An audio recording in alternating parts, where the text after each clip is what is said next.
We're going to get started with the joint Metro North and Long Island committees meeting. Metro North Railroad will take the lead for today's meeting, given that this is President Rinaldi's last committee meeting. Good morning, everybody. Blanca Lopez, co-chair. And at this time, can we have this morning's speakers, please? Good morning, Madam Chair.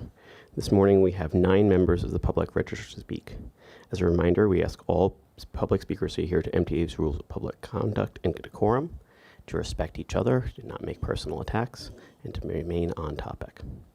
I would like to also ask our speakers that in the interest of time, we have limit all speakers to 2 minutes. Please be aware that there will be a warning beep at 30 seconds as a reminder to conclude your remarks. Our first speaker will be Alita Dupree, followed by Iris Kelly.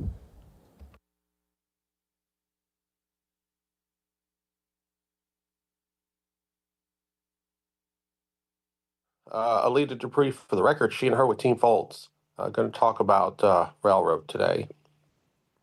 I looked in the report, and we're doing 80 to 85% of ridership pre-COVID on the rails, and that's really good, especially for January with weather challenges, which is why I still haven't yet come to New York. Continue our work with electricity and fuel. I hope to hear more about the renewable fuel pilot and buying renewable energy, because we buy a lot of energy and we could buy it in our own name and have our own trading department. Hydrogen, I think, is a possibility. I was at a Capital Corridor meeting there in California, and they're looking at a hydrogen train several years out. That could work for us on the non-electrified sections. And I've been reading a lot about Grand Central and the new retail in the terminal building, and hopefully we'll build that out in Grand Central Madison. You know, I take my Grand Central terminal very seriously, but I also enjoy it. I can do both. And I just want to leave you with this, that one could say they can never have enough of Grand Central, but that could imply that people could get tired of it. But when I change the words and say that one can never have enough Grand Central Terminal, that truly opens the possibility of discovering things much bigger than ourselves. Thanks for listening. Thank you for your remarks. Our next speaker will be Iris Kelly, followed by Murray Bowden.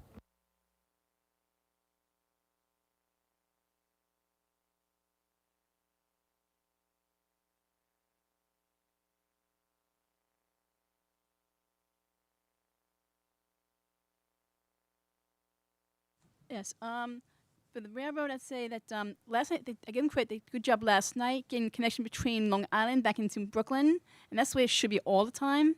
Where I get off the track 2 to go to track 12, there should always be the connecting train, not have one pull away from you. Like, you're on top of the stairs, getting ready to go down the stairs to get that train. It's a shame they do that. They shouldn't be doing that. It should be always a connection at every point. Because I can stand from Long Island, it's not that bad. 6, 7, and 8, that's fine. But going from track 2 or to track 12, it's like walking across the Arizona Bridge. We need time to get there. And give us time to get there so we can get downstairs. I shouldn't have to be waiting for another additional train 20 minutes to get home. You did this to me on the night of the New Year's Eve. That happened to me. And this should, almost a lot of times it's happened to me, except for last night. There should be more days where we make a good connection, because we all have to get home to where we got to be, besides Manhattan. Manhattan going to Brooklyn is what we need to have done. Thank you. Thank you for your remarks. Our next speaker will be Murray Bowden, followed by Jason Anthony. It's a little tricky to figure out how this works. I would be there today, but you have enough to do without me. Safety is the issue, and it's time that both Metro North and Long Island Railroad recognize that people are distracted. They're not paying attention. Requires all grade crossings to be gates, traffic lights, not flashing red lights, and a camera to record violations. Train horns, still blowing them, because years ago, that's the way there weren't people standing on a road. Today, the people can have a quiet zone if they have enough money to pay for it. So train horns are not doing anything except annoying people. It's time to change the way you think. I had trouble getting on safety this morning. It's not my job to pursue any of this anymore. It's your responsibility. If the presidents of the railroads don't understand what I've described in emails and everything else, fire them. All the years of experience, this is a new world. In 5,000 years, this is the first major change you've ever seen. Back to the office is correct. Global warming is the overriding issue. Everything else derives from that, because if you don't solve global warming, no society left. I would come today, but I'm getting a little older, and I want to thank all of the people at the MTA who've helped me over the years. I didn't do this alone. There are a lot of people that educated me. Thank you all. Thank you for your remarks. Our next speaker is Jason Anthony, followed by Christopher Greif. Good morning, Kathy, Rob, and Andrew. Thank you for the reminder of the rules of decorum. Jason Anthony, the transit guru. Let's start with a message to our beloved Metro North President, Kathy Rinaldi. Kathy, throughout the years, you have reminded us that Metro North is a system that has been resilient throughout the years. I reminded myself back in 2013 when the tragedy of Spike and Dival struck us. I thought to myself, could Metro North survive another tragedy? I said yes. And Metro North resurrected. And then another fortunate tragedy happened, Valhalla. Then I said, we need to put new safety measures in place. You said, let's do this. You implemented it. And I say, Kathy, you listened, you implemented those changes. You listened, and you did changes. And I'll say, Kathy, thank you for those years that you have been with us in Metro North. And Justin, we hope to work with you in your new role as Metro North President. And if you need any support, I'll be with you throughout this transition. That's all I have to say, folks. Thank you. Thank you for your remarks. Our next speaker is Christopher Greif, followed by Andy Pollock. Good morning, everyone. This is Christopher D. Greif. Yes, I'm here in virtual world. Hi, everyone. Kathy, as a lot of people have told us, and I apologize for the noise in the background, we thank you very much for doing what service that you've been done and what service that you accomplish. And Justin, we will work with you with accessibility, what things we need to work on for the future of accessibility. But Kathy, we will miss you very, very much. Regarding the Long Island Railroad as well as Metro North, thank you, MTA Police, for being out there, checking, making sure the trains are safe. But can we please work on still the scooters that are still traveling between Grand Central, not just Grand Central Madison, but Grand Central itself? The main terminal, I know MTA Police catches them, but we still sometimes need maybe any officers that are around or any kind of officers to be on alert. It's not right for a senior or a person with disability or baby stroller doesn't want to get hit by those devices. It is not right, and we need to think of safety. And I do want to thank that MTA Police has been removing a lot of the homelesses, and when I did see an officer, I told them where the person was, and they did remove him, and I thank them.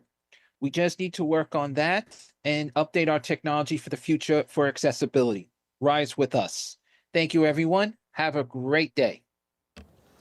Our next speaker is Andy Pollock, followed by Maddie W. Bucky's Highland.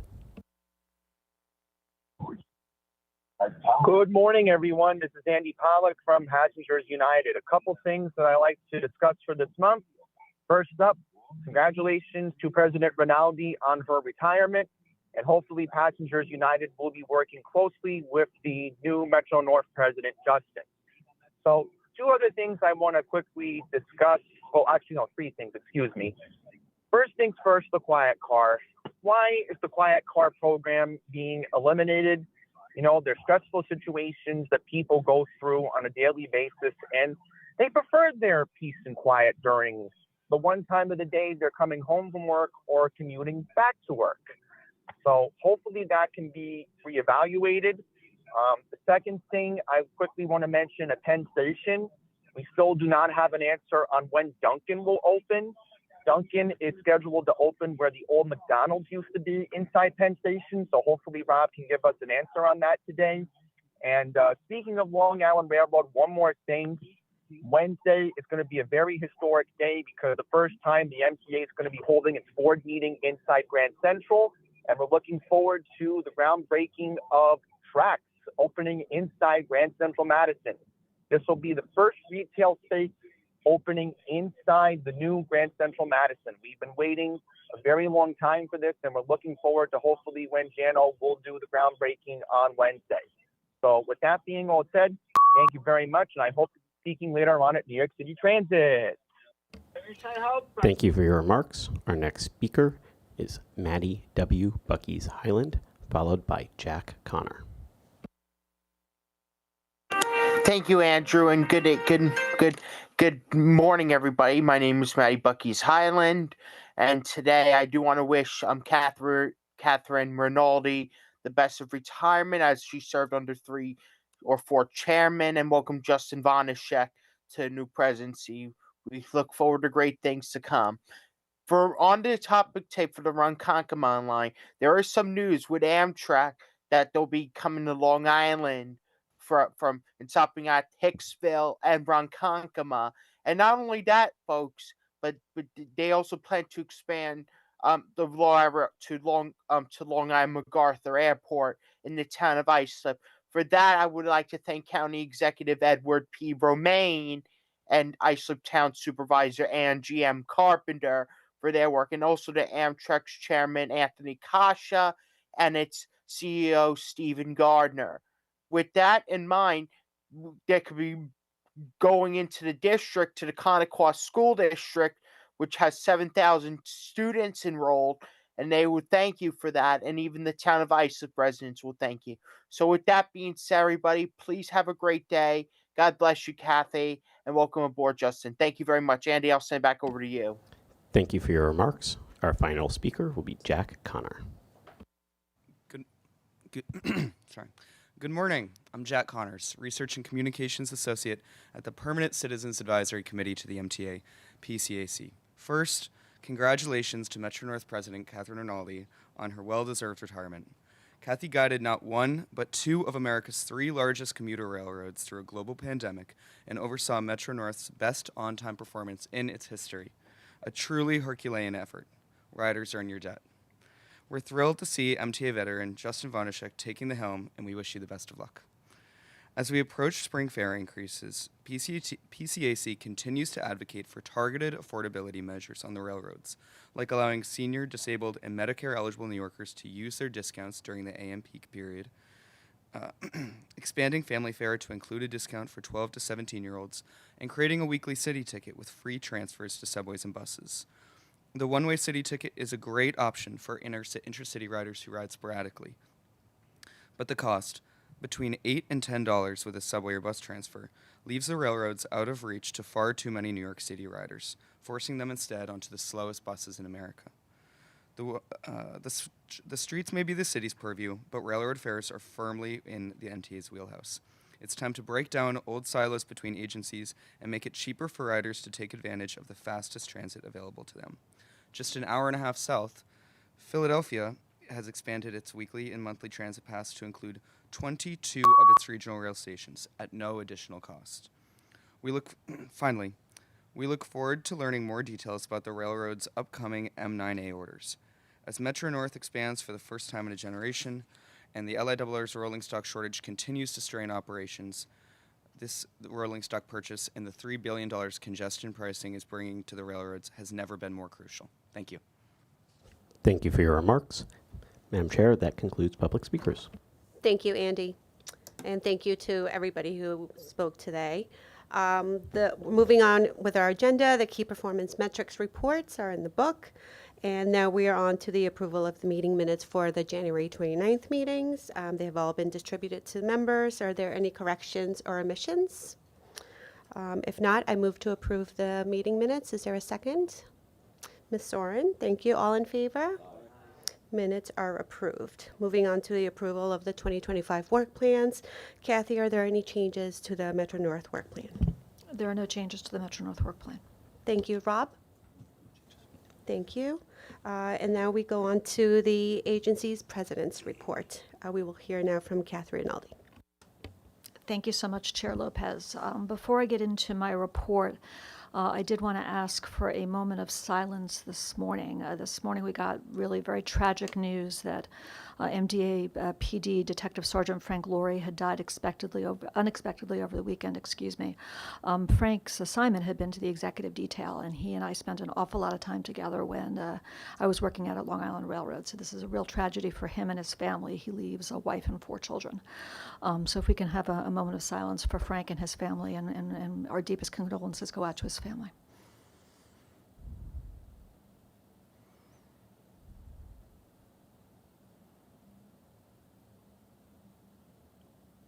Thank you.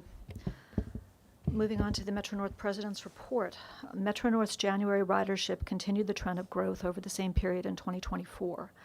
January's total ridership increased 7.2% over January of 2024, standing at 78.2% of our January 2019 ridership.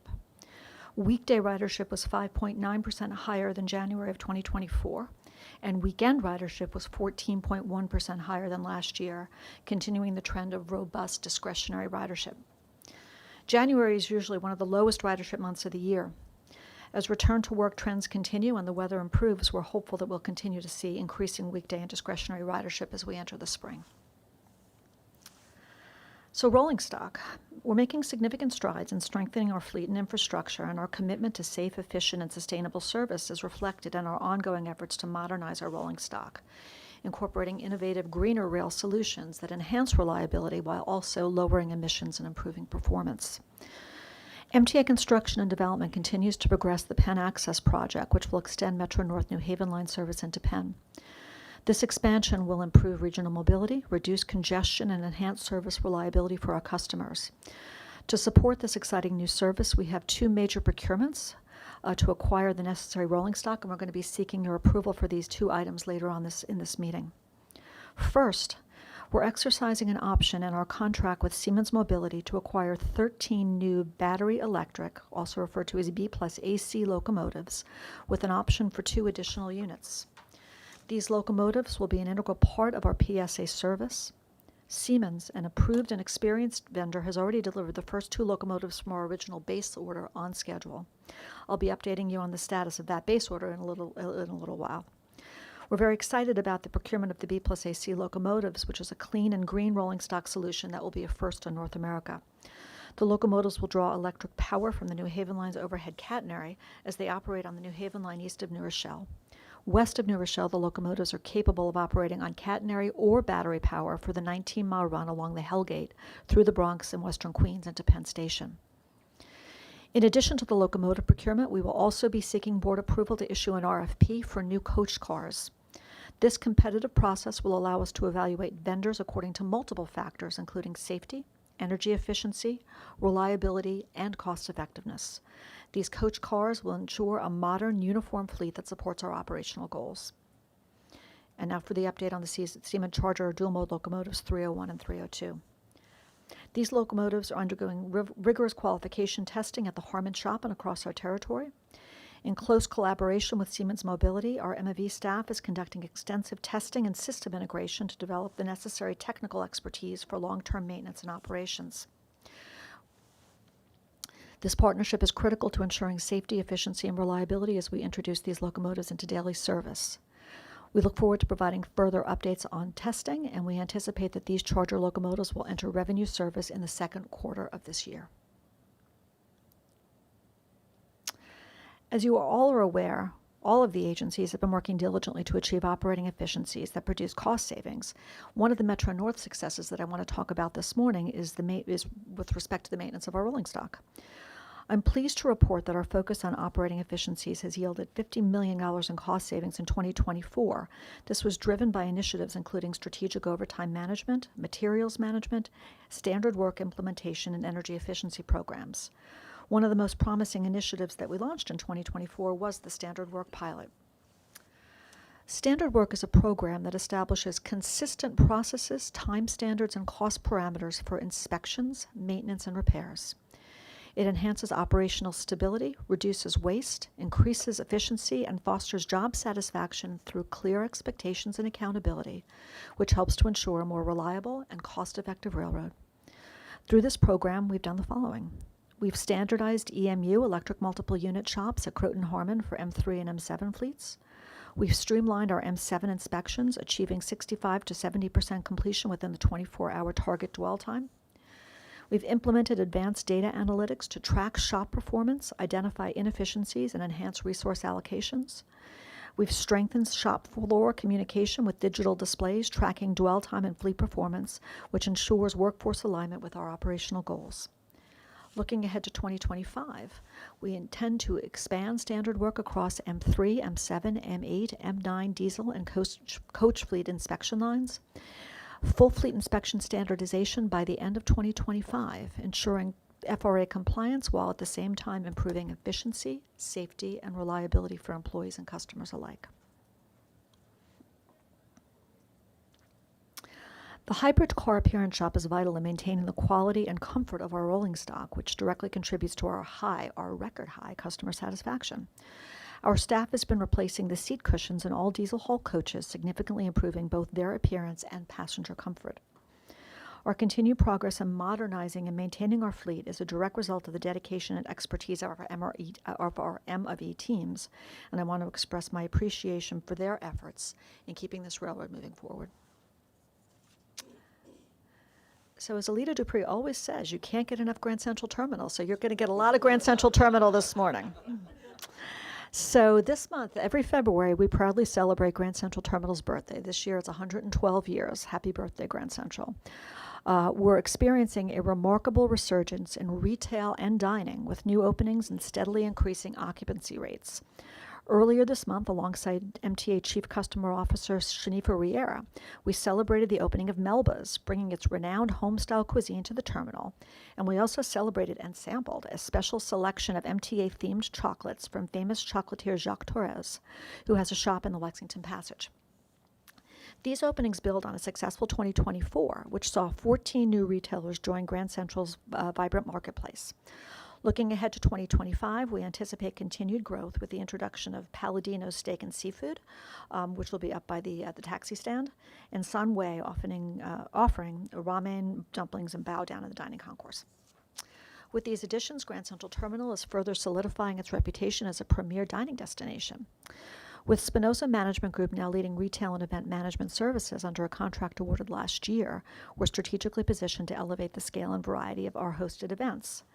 Recognizing Grand Central Terminal's potential as a world-class event space, MTA Real Estate and Metro North have strengthened efforts to attract and coordinate high-profile events in Vanderbilt Hall, the Biltmore Room, and the Gray Bar Passage.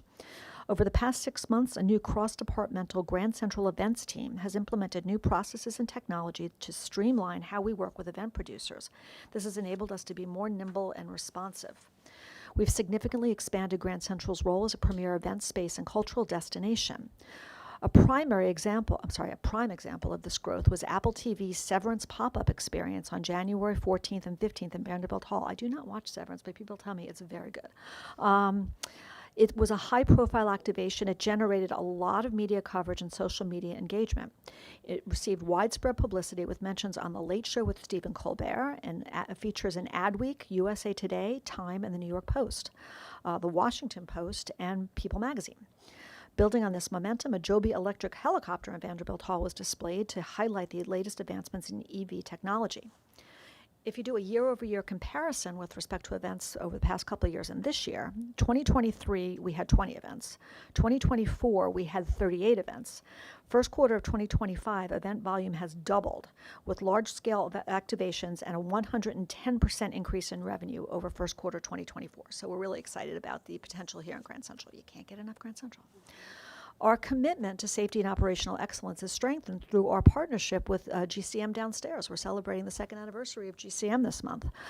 So I wanted to call out the great work of the Metro North Fire Brigade, which supports GCM as well as GCT.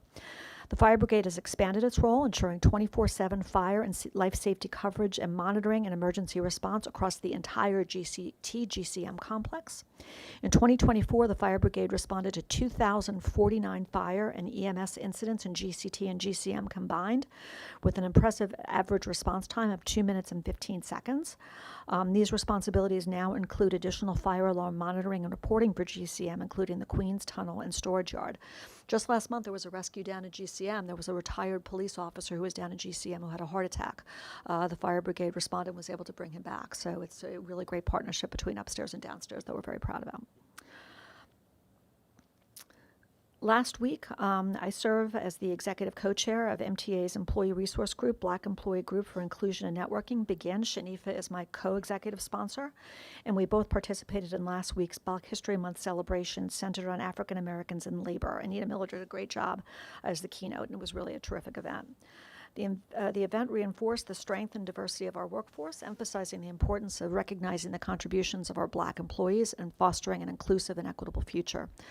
The gathering was inspiring and reaffirming, highlighting our shared commitment to progress, innovation, and excellence. On February 20th, Jamie Torres Springer and I attended the Capital Plan Open House at the White Plains Library. We were joined by newly elected Westchester County Executive Ken Jenkins and Assemblymember Mary Jane Shimsky for a conversation that was moderated by Business Council of Westchester CEO John Ravitz. Our conversation focused on key infrastructure investments and future improvements, an overview of the plan, and there were some community members there as well. The message from the evening was clear. MTA and Metro North are the economic engine that drives the Hudson Valley and contributes to the vitality of the entire region. Maintaining that engine with the appropriate level of capital investment now will be critical to ensuring that it will run for years to come. So now we're on the topic of retirements. So we're going to start with Jeff Weston's retirement. Jeff, stand up for the nice people. There you go. So I'm pleased to recognize the outstanding career of Jeff Weston. Jeff's going to be retiring this month after more than 30 years of dedicated service to Metro North. Jeff joined the railroad fresh out of the Air Force in 1993 as a railcar electrician. He's been instrumental in modernizing our fleet, enhancing maintenance operations, and strengthening workforce development. His leadership as Chief Mechanical Officer has been pivotal in advancing operational reliability, safety, and efficiency, including overseeing the beginning of the transition from the P-32 locomotives to our new Siemens Charger fleet. Under Jeff's tenure, Metro North consistently exceeded mean distance between failure benchmarks, reflecting the exceptional performance of our mechanical team. Jeff's unwavering commitment to innovation and collaboration has left a lasting mark on our organization. We'll certainly miss his expertise and leadership, and we extend our best wishes as he embarks on this well-earned retirement and new chapter ahead. It's particularly appropriate that we should be doing this while we're bringing these two very exciting procurements to the committee today. I'm really glad that he's able to see that, because he really, bears much of the responsibility for getting us to this point and has done really an amazing job in getting his procurements ready to bring to you for approval. So while we are on the topic of retirement, this will be my last committee meeting before my own retirement, and I'd like to take this opportunity to extend my deepest appreciation to the committee for all of the support that you have shown me over the years. I'm going to get all choked up, so I'm going to read, okay? In the early years of my time as president, the chair of this committee was Susan Metzger, who was a role model for me and one of the most talented, thoughtful, and committed board members I've ever had the pleasure of working with. In more recent years, I've really enjoyed working with you, Blanca, Sammy, and Mark Herbst. And I've always been able to count on other members of the committee, Neil and Randy and Norman, and most recently Dan Gorodnick and Midori, to keep me on my toes. Thanks to all of you for your years of support and dedicated service on behalf of both railroads. I'd like to thank the public speakers who come to this meeting every month and tell us what we do well and what we can do better. I'm inspired by how much these advocates know about our service and care about the important role that public transportation plays in driving the vitality and growth of our region. So thank you. I'd like to recognize the team that supports this board process every month: Andy Buter, May Patel, Ben Cornelius, Eunice Poku, Brad Blevins, Teresa Mullen, and a couple of retirees, Tony Greco and Susan Sarch. I'd also like to thank the technical and IT and audiovisual support team at headquarters for what they do to keep these meetings running smoothly. I'd like to thank my friend Rob Free for his partnership at these meetings and for the support and professionalism of the entire Long Island Railroad team. I was proud to be able to represent both railroads at this committee for more than a year and a half, and I'm grateful for the support of the Long Island Railroad team during that period. Pete Palomaro prepared my remarks during that period, and I would like to thank him for everything that he did for me during those months. And last but not least, thank you to my team at Metro North, many of whom have joined us here this morning. I do not have the words to properly thank them for all they have done for me and for me in the 7.5 years that I've been president of Metro North. I'd like to thank my exceptional and dedicated executive leadership team. We've seen a fair amount of change and turnover in that group over the past several years because of various retirements, and yet this group has not lost a step in their commitment to the safety and reliability of our service and the best possible experience for our customers. I'd like to extend my congratulations and best wishes to Justin, who will be assuming the presidency of Metro North on April 1st, and who will be presiding over this committee meeting next month. Justin first joined Metro North as a VP of Safety and ascended to his current role several years ago. He is an exceptional leader, and I have every confidence that he will be an extraordinary 7th president of Metro North. Everybody has been very nice and very gracious since I announced my retirement, but the accolades really belong to the Metro North workforce. Everything that I have achieved here is because of them. They are the ones who greet the customers and keep them safe, who maintain and troubleshoot the equipment, who keep the stations clean and the tracks in good repair, who work in the Operations Control Center directing train movement on Christmas morning, who are out in the middle of the night in the catenary maintenance vehicle hunting for the tree that has taken the power out. They are the heroes who deliver our daily miracle. It has been the honor and privilege of a lifetime to lead this organization, to advocate for its needs, and to take credit for its successes. Thanks to them, and thanks to all of you for this amazing ride.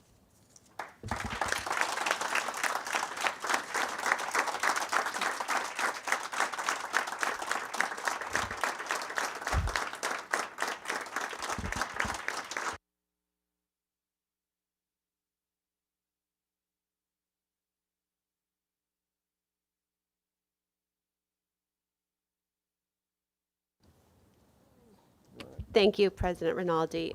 With that, I would like to open up for any questions or comments. Co-Chair Herbst. Thank you. First of all, Kathy, I appreciate all that you've done. It's been a career in the MTA for about 22 years, I believe, that you've been there. So it's quite a ride. But, you know, when you start in the profession, it's really important to recognize the formative years. And I will never, ever overlook the fact that all of the learning in your beginnings also had direct connections to Long Island, your home. And the Long Island Railroad, where you served in the legal department as executive vice president, I believe. And the MTA kept pulling you back and pulling you back. And then you ultimately ran both railroads. That's quite a chore and quite an accomplishment.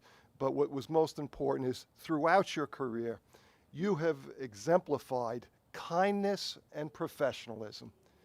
And what a way to motivate staff and have the professionalism work its way throughout the system. You are just a wonderful human being, and we're going to miss you terribly. And from the bottom of my heart, I thank you, and I wish you nothing but the best in your future endeavors. You have made Metro North Railroad a better place, the Long Island Railroad, and here, the MTA. A lot of credit goes to you, and you hate accolades, but you deserve it well. So thank you so much.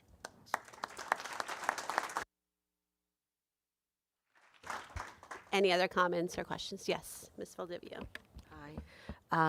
In a similar vein, Kathy, I think your leadership, specifically as a woman in transportation, had been so incredibly meaningful to me to see. You know, I think I started at the MTA in 2018, and I saw you, you know, just exhibit such a strategic mind and such, frankly, you talked openly about your family.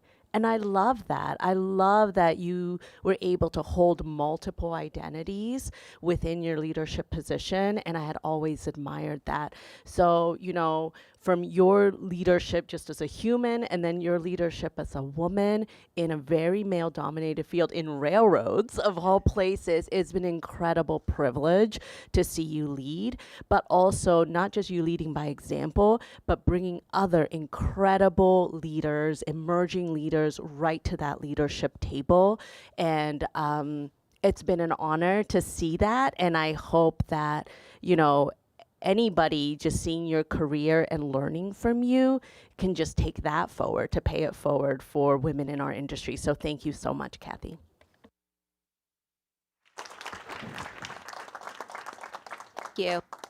Any other questions or comments? Yes, Mr. Brown. Yeah, there was a long time on this board that I spent spinning my wheels, as it were, in a slip slide, or, you know, it's like there's greasy leaves on the tracks. And I would alternate between mocking the railroad and damning with faint praise. But, you know, when you came on to Metro North, at the time, I looked at our numbers, and our numbers always, it's easy at Metro North, you say, you know, it's the best performing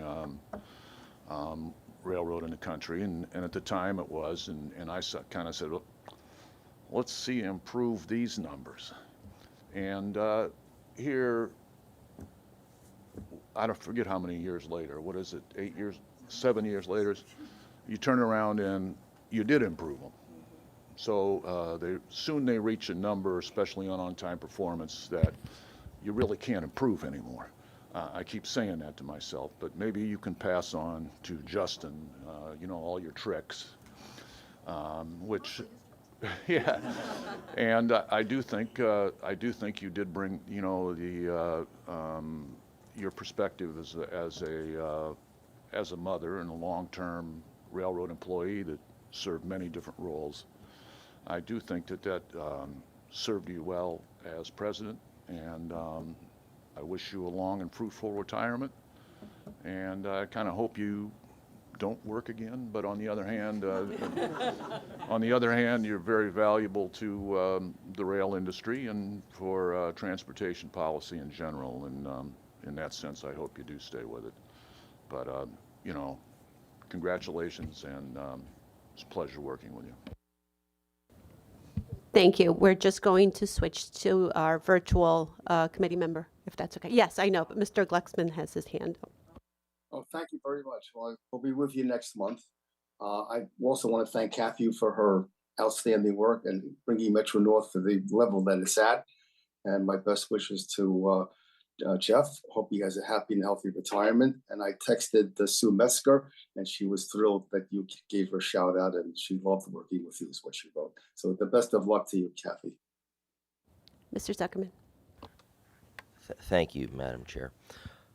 Kathy, one of the, I guess, standard rules of management is 80-20. Focus on the big issues, and that's where all the effort is. The 20% of the issues cause 80% of the problems, and focus. Being a representative of the smallest county in our system, I am very much appreciative of the fact that you ignore the 80-20 rule and work on the small things as much as the big things. I have hassled you, bothered you, griped, begged, cajoled over years for all kinds of random things, not just for my small county, but even my smaller station. Those of you around this table have heard about the Garrison station for a long time. You know, the tens of people that commute from it daily do not amount to even 6 minutes at the Borough Hall subway station. But you've acknowledged, you've noticed, you realize how helping on the small things matters across a system like ours. And whether a grate in the parking lot, a sign on the side of a station, cracked concrete, spalling material, pieces of rebar, whatever it may be, you tended to it, as has Justin, and it has deeply affected me and the people of my 10,000 person town and my 100,000 person county. And that, whether man, woman, lawyer, non-lawyer, whatever the reason it brought you to those skills, are skills that I think leaders should aspire to and amplify. And for those of you around the table and on the outside of this table who are leaders in this organization, you've seen quite a leader here in Kathy. So thank you for your leadership, Kathy. Mr. Tessitore. I just want to briefly say, even in your last statement here today, saying goodbye to us, you highlighted at the end the workforce. And that's impressive to frontline workers and to union leaders, that you detailed the hard work and the examples of what the workforce does every day. And for that, we have a tremendous appreciation from the unions that you represented on Long Island and the unions, I'm sure, on Metro North, as Norm already spoke. We wish you the best and thank you for all your help and support over the years. Mr. Brinkman. Okay, most of the comments here are focused on your accomplishments at Metro North, and well-deserved. But the thing that's impressed me the most with those couple of years when you ran both railroads, Metro North is the second largest commuter rail in North America, and you were asked in your spare time to run the largest commuter rail in North America. And you did it for a couple of years. And I think that's phenomenal, and I think you don't get enough credit for that. And I thank, as a Long Island Railroad representative, I thank you very much for that. Thank you. We're moving on now to, I'm going to reserve my comments till before we finish the meeting. So we can move on now to Rob's Long Island Rail report. After that, they're in the book.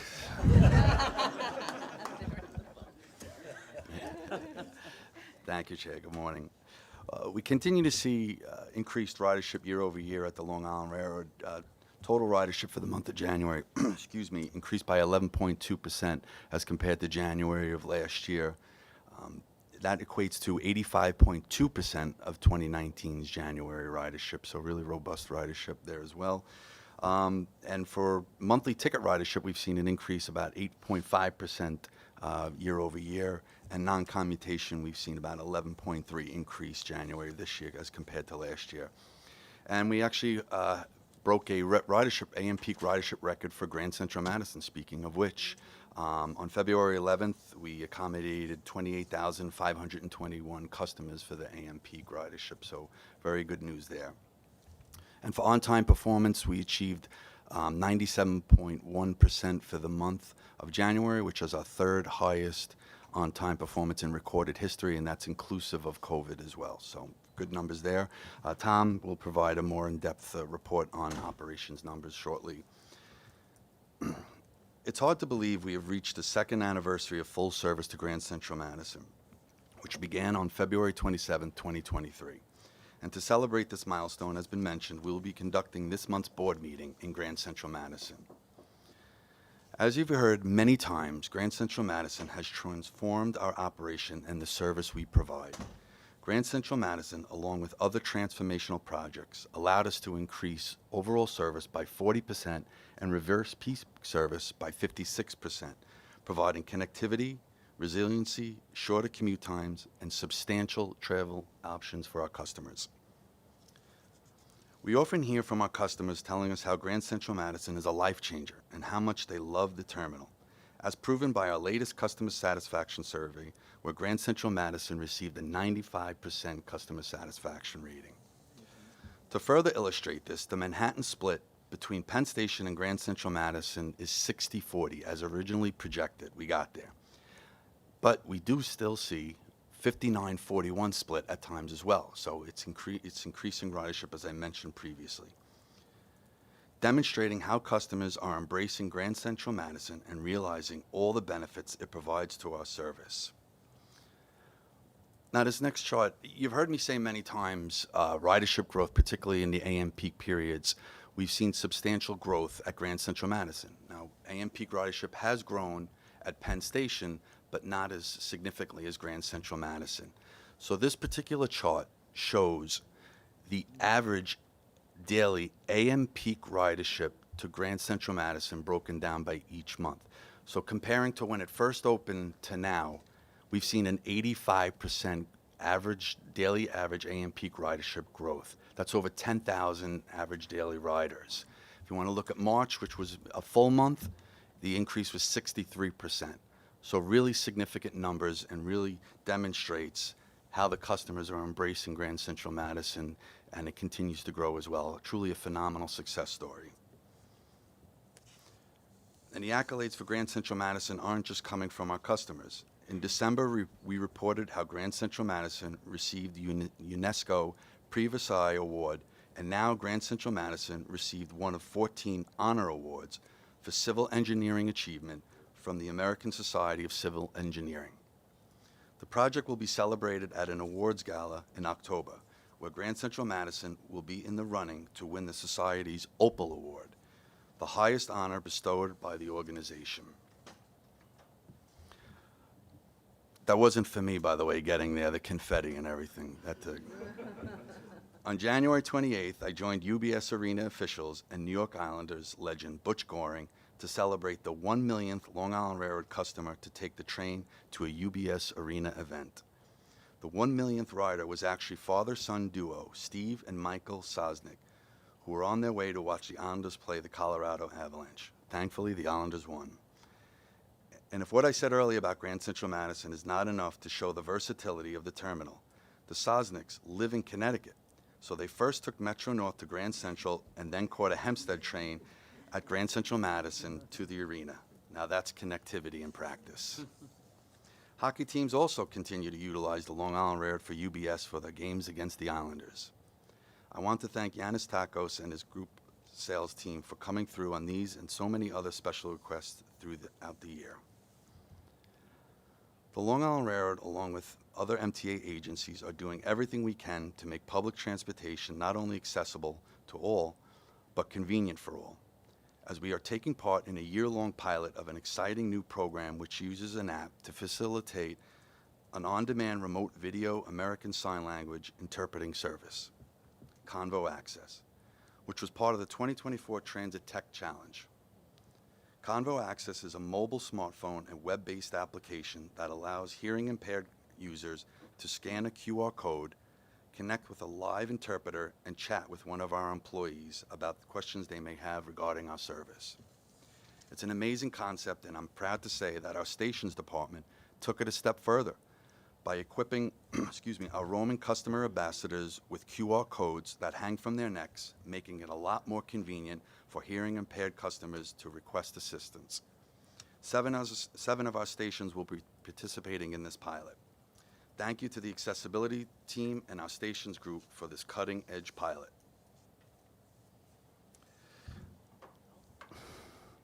I am extremely proud to announce that the March issue of Progressive Railroading magazine will feature a familiar face, as our own Vice President of Corporate Safety, Lori Ebbinghausen, was named to their inaugural list of 50 women of influence in rail.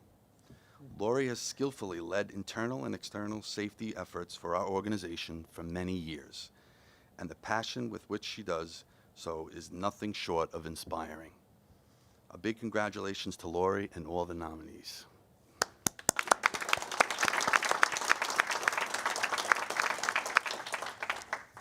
Ooh, a little fast there, I got one more to go.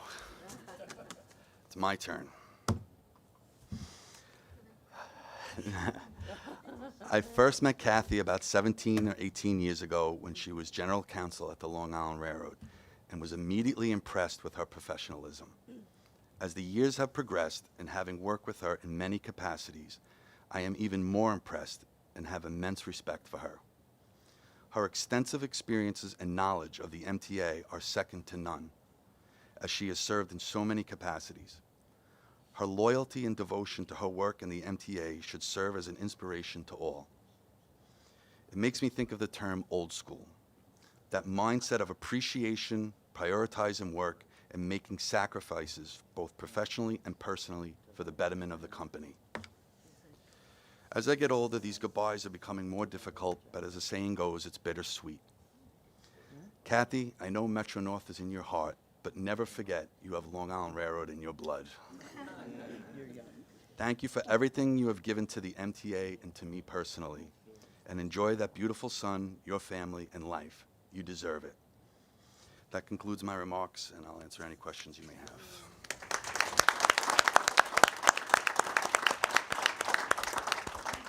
Thank you. Any questions for Rob? Okay, well, yes, Mr. Garodnick. Are you contemplating retirement? Every day, but I'm not going anywhere. Go ahead, Mr. Thank you. On the 60-40 division that you cited, just so I understand that, that was, well, actually, what is it? I'm not even going to attempt. I think I know what you said, but I just want to make sure I heard it correctly. Okay, so out of our Manhattan ridership, as I've said many times, we serve 5 western terminals. But just looking at the Manhattan terminals, we serve Penn Station and Grand Central Madison, right? You have 100% of those people. 60% of those are going to Penn Station, and 40% of those are going to Grand Central Madison, which was what we originally projected.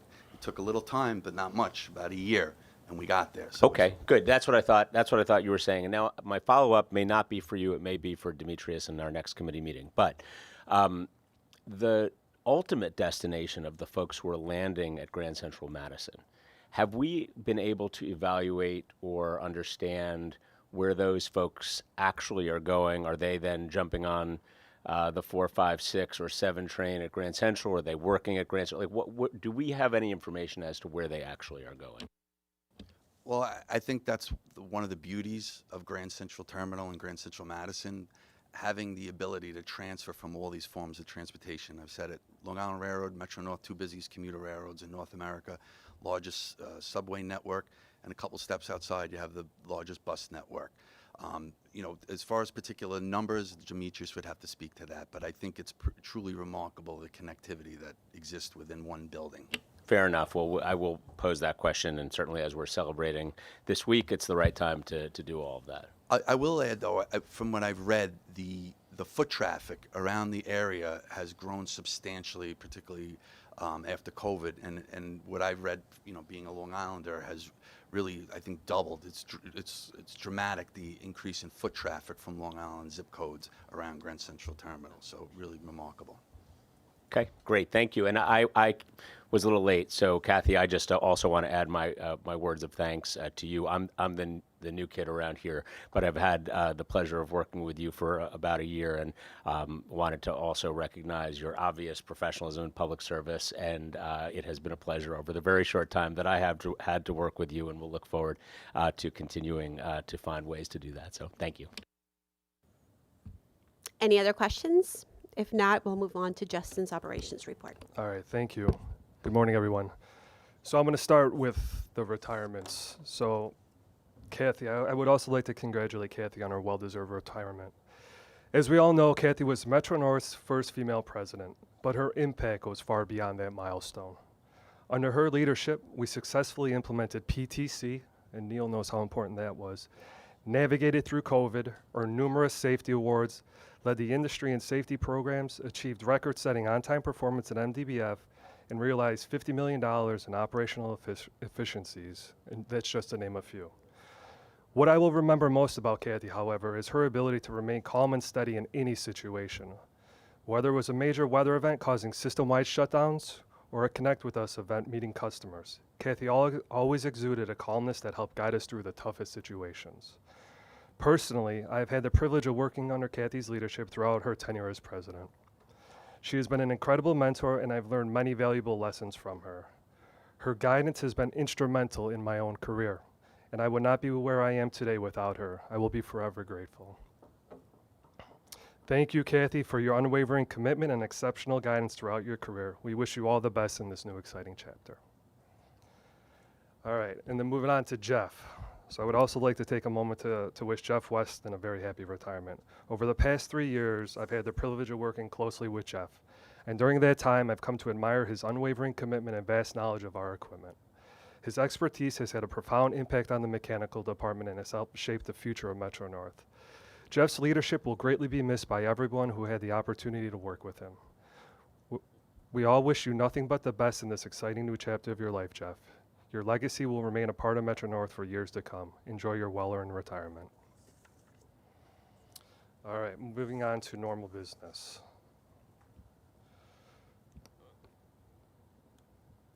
All right, so today I'm going to be briefing on 2024 year in review, and I will begin with safety. Both employee and customer injuries ended the year showing substantial improvement over the previous year. The customer injury rate improved over 30% and the employee injury rate improved over 17%. These improvements are the result of many important initiatives implemented last year which focused on employee engagement. One of those is employee engagement days where all managers are required to be in the field engaging with our employees. So on-time performance. As we all know, last year was a great year for service reliability for Metro-North. We ended the year with a 98.34 on-time performance, a record for Metro-North. This now marks 5 years with OTP ending the year above 97%. And in the following slides, I will highlight some of the key initiatives that led to these numbers. So given the record on-time performance, it is no surprise that the number of delayed trains is down over 2,000 trains versus the previous year, nearly a 35% reduction and over 40% from the previous year. To help achieve these numbers, we have daily reviews of all delays and incidents to determine root cause and develop any necessary corrective actions. One area where we have seen tremendous improvement is with our fleet reliability. So the mean distance between failures for our December 24 was over 353,000 miles, surpassing our goal of 200,000 miles. This is a record high for Metro-North, surpassing last year's record. 2023 and 2024 were over 50,000 miles better than our historical highs. These new records are the direct result of Jeff Weston's leadership and the hard work and commitment of the entire mechanical department. So how do we achieve this? So first, we identify and correct potential mechanical deficiencies daily, and we remove problematic cars before they are dispatched. Frequent audits ensure accountability. We continually review and adapt our reliability-centered maintenance, RCM programs, to dispense preventative maintenance to our fleet, reducing unscheduled shopping and increasing MDBF. Through improved material availability, thanks to Lizette and the procurement team, we have reduced the number of shop cars that are out of service, which increased our availability of equipment, giving us additional time to address maintenance issues correctly the first time. And by using data analytics, we leverage vehicle data daily and engage in condition monitoring to make operational and maintenance decisions that ultimately drive MDBF performance. And thanks to Merceda and the People Tower, we have aggressively hired key positions, improving our workforce availability and technical aptitudes. And of course, the laser train, which has led to better wheel rail adhesion performance and less wheel trues, ultimately contributing to equipment availability and to MDBF. So moving on to train operations, we work closely with our labor partners in Acre, and we've been able to work proactively to improve delays in these categories, which was due in large part to a very new workforce. Throughout the year, transportation, operations, training, and Acre worked to develop additional training to ensure greater understanding for the workforce. The operations training department also developed a process where employees could contact them for an individual training session if there was an area they didn't fully understand or needed to strengthen their skills. We have seen a great response from the workforce as a result of this initiative, and we have focused on ensuring our employees have all the right tools necessary to be successful. Another great initiative last year that assisted our strong performance was having the MTA PD in the Operations Control Center during peak periods. This has assisted in a reduction of over 50% of delayed trains due to police activities such as trespasser incidents or fare evasion. This has led to quicker response and resolution during these incidents. Once again, a huge thank you to Chief Taffy, Inspector Piscinelli, and Lieutenant Sullivan. And initial terminal delays, it's another area we focused on last year. These are delays measured at a train's origin station. The best way to ensure a train arrives on time is to ensure it departs on time. So focusing on late departure from its origin station has allowed us to better ensure a reliable service. We use the same methods to identify cause and potential mitigations as we do in other areas. Slip slide season. So the industry's first 60-mile-per-hour laser train has been a game changer in reducing slip slide conditions during the fall season, significantly improving on-time performance and fleet reliability since its pilot in 2022. Building on the record-breaking results of 2023, we introduced an innovative design in 2024 that cut maintenance costs by 50% and enabled us to clean 30% more miles. Combined with real-time dashboards and a data-driven schedule, these advancements led to the lowest ever number of slip slide incidents, late trains, and delay minutes for our customers in 2024. Additionally, wheel maintenance costs were reduced by 36%, reaching a record low and continuing to decrease year over year. With further improvements underway in 2025, we are excited to see continued success from this cutting-edge technology. And as I mentioned in December, we worked with the Coast Guard to modify regulations for 6 bridges on the New Haven line. Previous regulations required immediate opening during rush hour, which caused unpredictable disruptions to our service. With the new modifications, we saw operational benefits in 2024. Both bridge opening delays and delay minutes are both down over 75%. moving on to the New Haven Line speed improvements. So we are not only working to provide safe and reliable service, but we're also working to reduce the overall travel time for our customers. Last year, a lot of work was done in this area through improvements to our signal system. As a result, in our next schedule change in March, customers will see substantial time savings on many of our trains. Last year, we operated the first 90-minute train from New Haven to GCT in the AM rush. In March, customers on these New Haven Line Super Express trains will see more improved runtime savings from 2 to 9 minutes, and 5 of the 6 Super Expresses will now operate at 90 minutes or less, a first for Metro North. This is the result of improvements to the signaling system as well as strategic routing of these trains. Hudson Line customers will also see improvements later this year and the following spring. And I just wanted to quickly highlight the feedback we are receiving from our customers as a result of the safe and reliable service we are providing.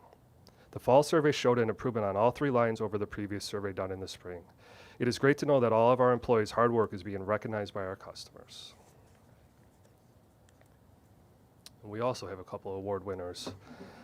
So I am pleased to announce that Sapna Shaw, Senior Director EAM, and Maureen Taylor, Assistant Director Operations, have been recognized as Women of Influence in Rail by Progressive Railroading magazine.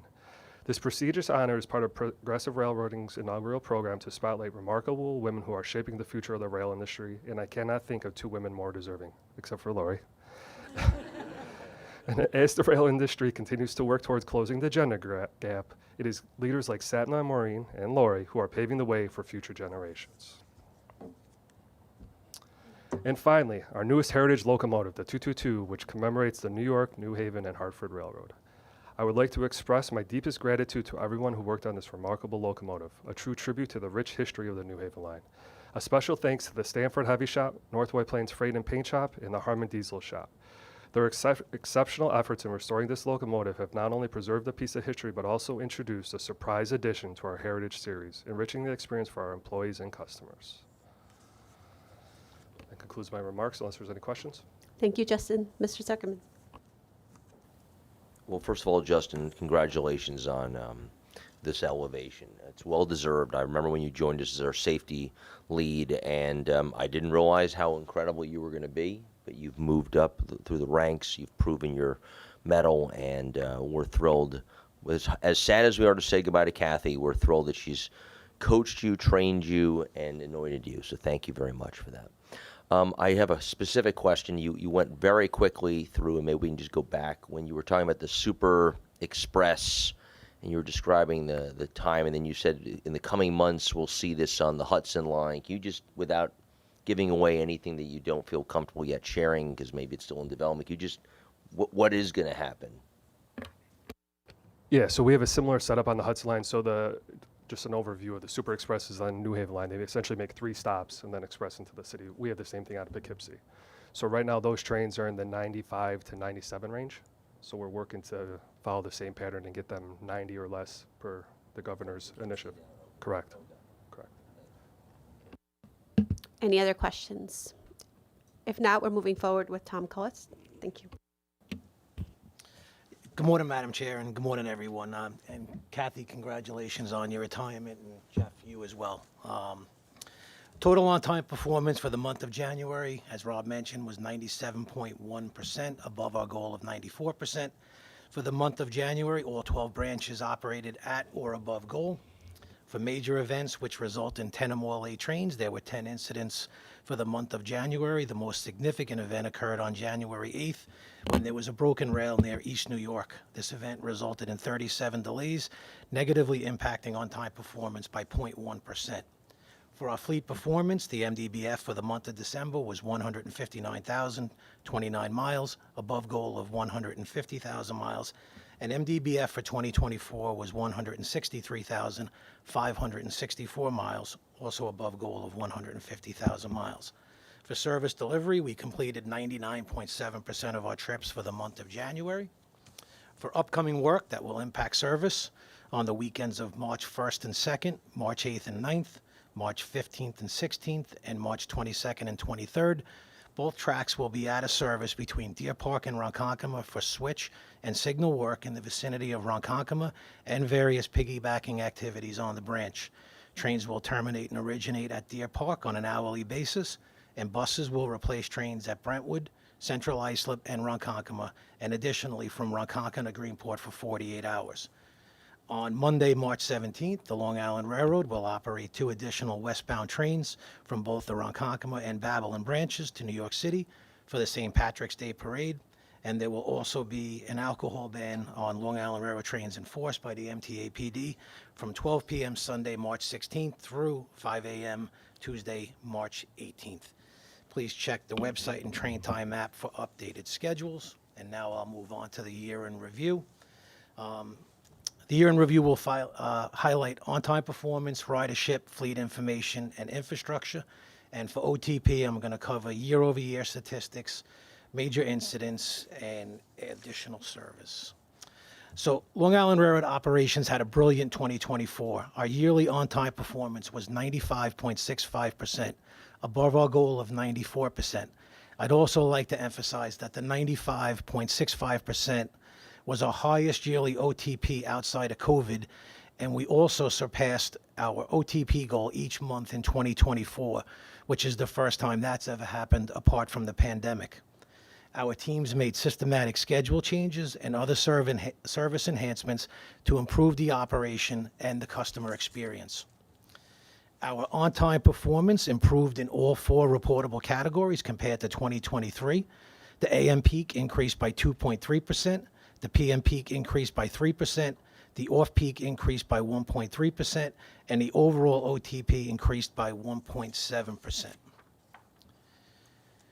For major incidents, the number of events causing, hold on, I think I skipped a page. Sorry about that. I did. Sorry about that. We're very proud of the fact that these on-time performance records were also accomplished with significantly increased service. We operated approximately 13,000 more trains in 2024 compared to 2023, and that's in addition to the 77,000 more we operated in 2023 compared to 2022. The total trains operated in 2024 was approximately 68,000 more trains compared to the pre-pandemic in 2019. Realizing these OTP improvements with the increased level of service was one of our goals, and the teams responded to the challenge.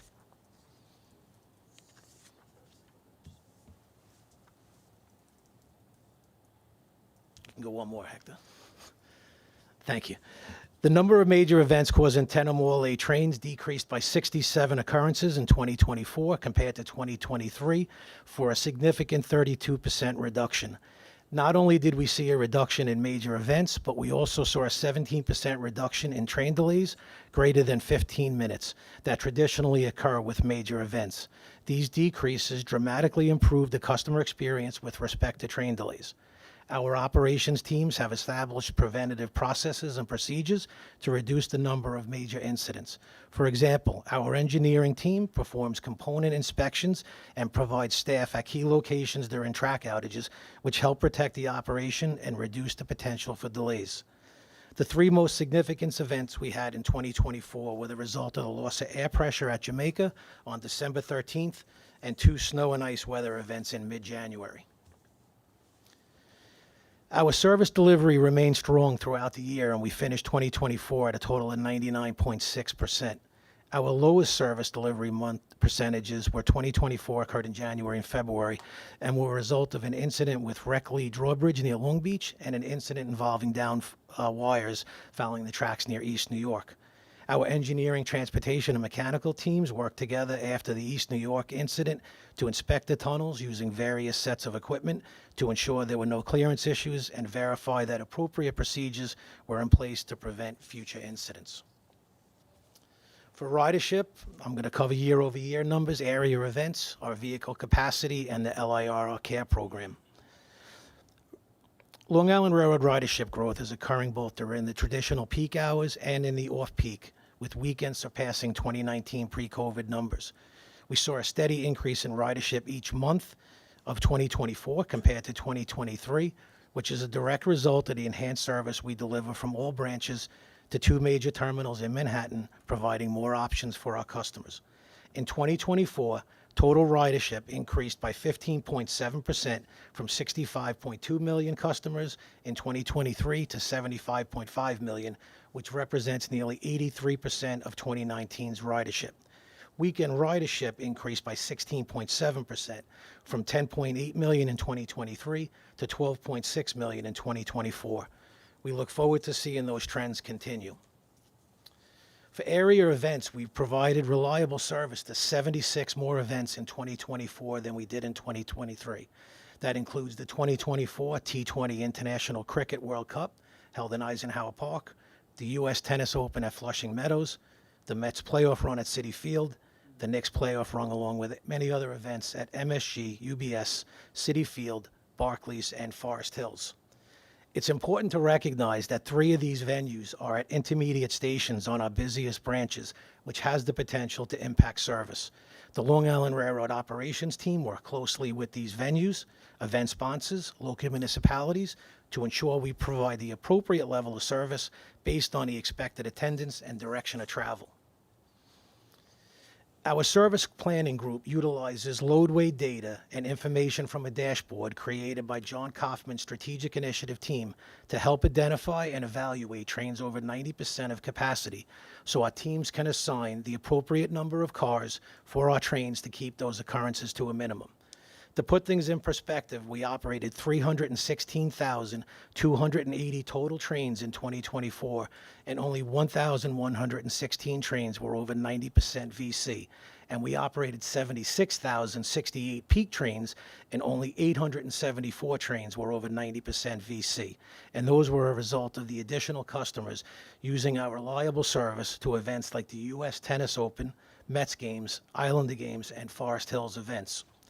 Our transportation and mechanical teams work extremely hard to ensure the correct number of cars are on trains that operate to multiple terminals from multiple branches.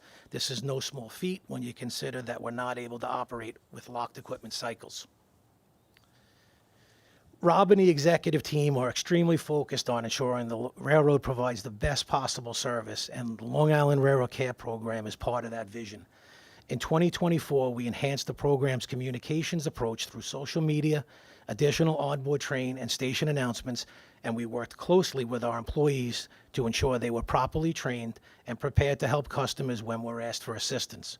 We're happy to report that we saw a 21% increase in customers using the CARE program last year versus 2023, which provides a positive step towards providing improved service for all of our customers. For fleet information, I'm going to go over MU miles, mean trips between failure, and MDBF. We've seen a steady increase in fleet mileage since introducing service to GCM. Our MU mileage increased by more than 13 million miles in 2023 compared to 2022, and by almost 2.8 million miles in 2024 over 2023. These additional miles require more reliance on our mechanical team to keep the fleet in service, and they have met the challenges. Mean trips between failure are also something else we follow with respect to fleet performance. We feel it's another important data piece for our fleet reliability, and as you can see, our combined fleet made almost 600 passenger train trips between failures. The Long Island Railroad Mechanical Group has done a tremendous job keeping the disparate fleets in service with the added mileage and additional trips, which led to overall MDBF being above goal for 2024. They implemented a process of performing proactive equipment downloads to identify issues before they occur, and they work closely with the Operations Center to coordinate rapid responses to equipment malfunctions. We can't prevent all issues, but we can certainly be ready to respond, and the team is always ready to do just that. These achievements are a direct result of the coordination with our labor partners and the outstanding work performed by our hardworking employees and managers. Now I'd like to turn it over to my colleague Paul Dietland, Vice President, Maintenance of Way, who will highlight some of the tremendous work performed by his MW team. Good morning. So the operations report has already highlighted several of our key performance metrics. As we've said in the past, the state of our infrastructure plays a critical role in achieving our performance goals and supporting the best customer experience possible. So maintaining and upgrading our systems to provide for a state of good repair is a complex and continuous effort that requires significant planning and coordination. This is particularly true with the high level of service we provide every day. In 2024, to allow for the needed track time to perform our maintenance, state of good repair, and capital projects, 106 programs, special programs, were developed. These programs can last for a weekend, several weeks, or even an entire timetable, depending on need. I cannot understate the importance and the significant planning and coordination work that takes place on a daily basis between our service planning, transportation, engineering, and capital delivery teams to ensure that each project is provided with the maximum track time possible while minimizing impacts to our customers. And we try to piggyback as many work activities as possible to take full advantage of the time. You can see a few of the work efforts that were supported last year. So track outages, they provide the critical time for us to effectuate our maintenance, state of good repair, and project work. This year we had planned 3,316 individual track outages, which is a 9% increase over 2023. We also established a goal to make sure we utilize over 90% of those outages planned. We took full advantage, 3,069 outages, or an increase of 13% over 2023 took place. There are times, of course, when an outage is canceled due to weather, disruption, or other factors, but that has been held to less than 8% of the time, beating our goal by 2%.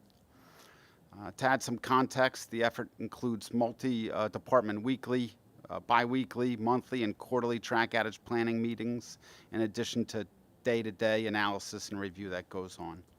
Track outages are a precious resource, and we want to make sure they're put to the best possible use with the least impacts to our customers. So putting all those programs and outages together, we wrapped up a year with significant progress in delivering our capital program and state of good repair investments. So you can see the significant amount of work we performed this year, and some of that was major piggybacking work associated with the program. As we roll into 25, we're already starting our production season with the first major special program Tom mentioned this weekend, replacing some switches out in Ronkonkoma. And it won't stop there. Our 2025 outage plan is nearly built out for the entire year. So when it comes to delays and incidents, as mentioned, our planned efforts to maintain the infrastructure for safe and reliable service is significant and takes a substantial amount of support from all the departments. Our focus efforts have paid off. In 24, we achieved a 13% reduction in infrastructure-related delays. That's even with our significant density of trains traffic. And our targeted rehab, inspection, and maintenance of switches, particularly those in critical locations, led to a 31% reduction in switch incidents. So I'll mention a couple areas where we ramped up. We renewed 24 grade crossings. That's a 300% increase from 23, significantly higher than 21 and 22, where we actually only replaced one each year due to project demands. So the grade crossings are particularly prone to wear from the high volumes of traffic, road salts, and damage at the crossing pads, and we'll continue that aggressive pace this year. And then moving on to our switches and slips, several programs throughout the year supported replacement of 17 aging slips and switches. That's 42% more than 23. These are full replacement efforts that address end-of-life switches. And it's full track bed replacement, switch components, drainage improvements, and all the circuitry and joints that go along with that. And then lastly, I'll just mention we systematically replaced head sticks and performed renewals at 34 switches this past year. That was a 21% increase over 23. These are in the heart of our operation, Jamaica, Valley, Harold. We want to make sure we're taking actions necessary to avoid delay and impact to our customers. So while that's not the only driving factor in reducing delays and incidents, as previously mentioned, this effort helped us achieve that 31% reduction in incidents. We'll continue the aggressive pace this year, and I just want to thank our labor forces, our supervision and management, these hardworking men and women of the engineering department, supported by the other operating departments, contributed directly to the railroad's on-time performance improvement this year.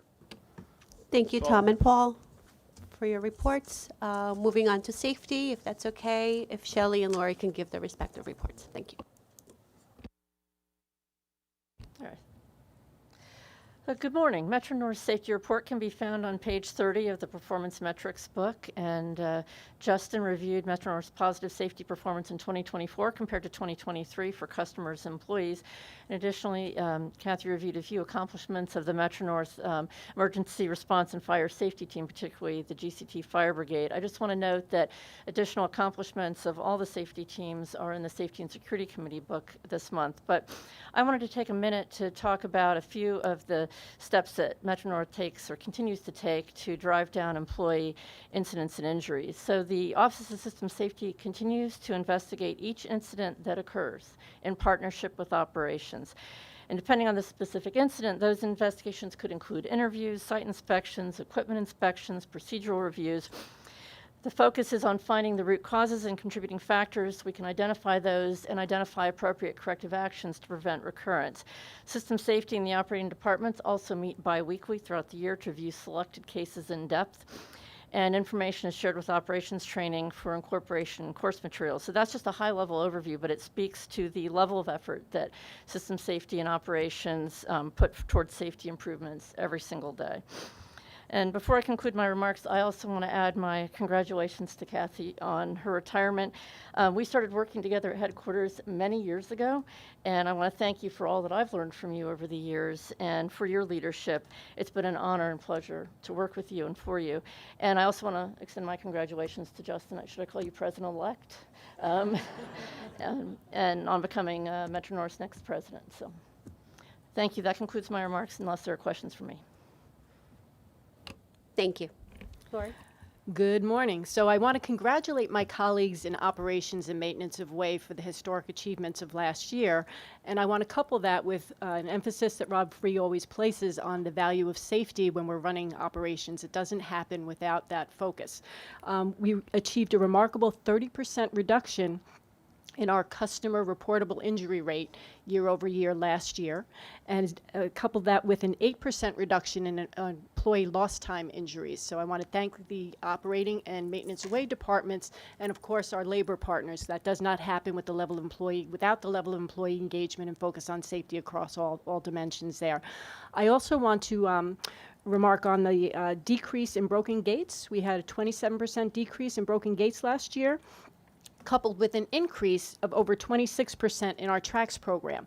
Both of those in partnership with our friends at the MTA Police Department and our focus on emergency responder training and being out there in the community. So we've had a remarkable year and look forward to continuing those positive gains in 2025. Happy to answer any questions.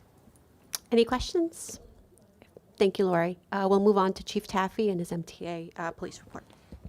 Good morning, MTA committee members. I'm here to present the January 2025 Crime and Policing Report for Long Island Railroad and the Metro North Railroad. Major crime on the rail systems remains low, with 23 reported incidents in January of 2025, marking a 30% decrease compared to the same period last year. Of these incidents, only 14 actually involved commuters, with most cases related to stolen unattended property. The remaining crimes target the MTA itself and its employees, including 4 police officers and 2 conductors. While crimes against employees have declined, they remain a significant concern to this agency. Regarding fare evasion, the MTA Police Department continues to support train conductors by increasing train patrols and strategically positioned officers at key stations. This allows us to intercept trains where fare evasion is prevalent. In January, we conducted over 5,100 train patrols, which is a significant increase of 1,600 patrols compared to last time in January. Officers issued over 500 criminal summonses, with approximately half of those related to fare evasion. And additionally, officers made over 230 arrests, the majority involving theft of service and fare evasion. We remain fully committed to working with our MTA partners to ensure safety and security in the transit system while supporting smooth operations for all our passengers. This concludes the 2025 Crime and Policing Report. And on behalf of the members of the MTA Police Department, I would also like to congratulate and wish President Rinaldi good luck. Thank you for your support that you've had since I've been here, for our officers and for the police department in general. Thank you, Chief. Any questions? Okay, moving forward to Metro North action and information items. Kathy, take us through the items for Metro North. Sure, thank you. So we have one action item that is going to require a vote. It is the County of Westchester employer-based shuttle agreement. It's an extension of that agreement, which has been in existence since, I think, 1997. So we'll need a vote on that item. Okay. May I have do we vote now? Or yeah, may I have a motion? Second? Valdivia, all in favor? Aye. Okay. Motion passes. Okay. And then there are two information items, the first being the operations year in review, which Justin just went through, and the second being the adopted budget and the financial plan for 2025. And I think the PowerPoint's is the PowerPoint in the book? Not yet, okay, but we can get you a copy of the PowerPoint if you want the PowerPoint, and then the adopted budget and financial plan is on the book. Thank you, Kathy. Rob? Thank you, Rob. Agency finance reports. Finance reports for the rail are in your book. And procurements, Omar, can you take us through the Metro North? Thank you, Madam Chair. Thank you, Kathy. Good morning, everyone. Metro North has two procurement actions for this month's board, both in support of Penn Station Access Program's rolling stock needs. For the first procurement action, Metro North seeks MTA board approval to utilize the RFP process, request for proposals, for the procurement of new coach cars. The new coach cars will expand Metro North's current fleet, providing service from Penn Station to 4 new Bronx commuter railroad stations via Amtrak's territory and connect to the New Haven line through the New Rochelle train station. In addition, options will be included as an effective means of replacing Metro North's current coach cars that have either reached or are approaching their 35-year useful life. The RFP process will provide Metro North with the ability to evaluate contract terms other than the price alone, such as technical approach, contractor and design professional qualifications, as well as past performance. The process also provides the ability to negotiate key terms and to solicit improved technical and schedule requirements. Once this RFP process is completed, a request for board approval will be submitted to the actual procurement of the cars. For the second procurement action, approval is sought to exercise an option under a contract with Siemens Mobility for the design, manufacture, testing, and delivery of 13 dual-mode locomotives and related equipment, with an option to purchase 2 additional locomotives in a total amount of $304.9 million. These locomotives will be equipped with a state-of-the-art innovative battery alternate current power distribution system in lieu of diesel-electric. Alternative rolling stock solutions were explored. However, to meet the requirements of Amtrak and the Connecticut Department of Transportation, as well as Metro North service needs, Siemens' proposal presented the best solution. These locomotives will ensure reliable passenger service with a zero-emission locomotive fleet. The base contract was approved by the board in December 2020 and included options for use by Metro North, the Connecticut Department of Transportation, and the Long Island Railroad. Delivery of the locomotives is scheduled to occur from January 2029 through July 2030. Funding for this option will be from the 2020 to 2024 capital plan. If there aren't any questions, may I have a vote for these month's procurement actions? Thank you, Omar. If there aren't any questions, may I have a motion? Ms. Valdivia in a second. Mr. Herbst, all in favor? Oh, yes, I'm sorry. Go ahead. So question about the Siemens option. Do we believe that this is the last option we'd exercise? Because this has been a couple of options now that we're exercising. No, actually, the contract base and options have various of the participating agencies can elect more of Metro North's. This is the 4th option elected. Right. For Metro North's numbers for options, this is our second one, because we exercised one with the original base. I see. And believe it or not, we do have the ability to buy more locomotives. Okay. And I understand you think this is kind of the best way forward, given the fact that you need delivery of these trains by 2029, right? Question on the revenue source or the funding source for this. You said the 2020-2024 capital plan. Maybe it's not this committee where I should ask the question, but is congestion pricing revenue expected to support this $304 million expenditure? My understanding is that that's not the case, that this is funded. Okay, thank you. Seeing that we've answered her question and we already have a motion in a second, all in favor? Thank you. Motion's approved. And before we adjourned, I just wanted to quickly say a few words for Kathy. I'll try not to. considering we don't have any tissues. Kathy, thank you so much for your guidance and your leadership. I joined the board in 2022, and I've been co-chair since then, and I appreciate the time you have taken to explain so many things to me about running this meeting and the informational items and just, checking in with me once in a while, and I really appreciate your calmness and how you go about approaching things.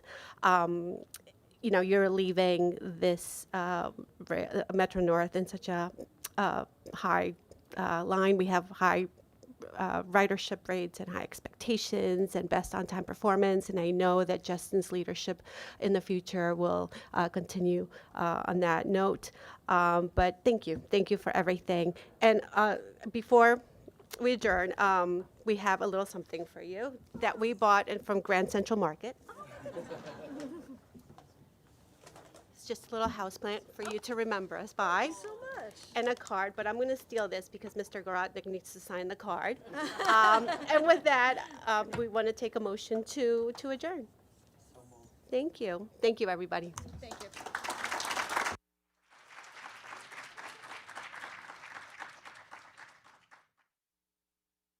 And there's going to be a picture for all the committee members, so please don't leave.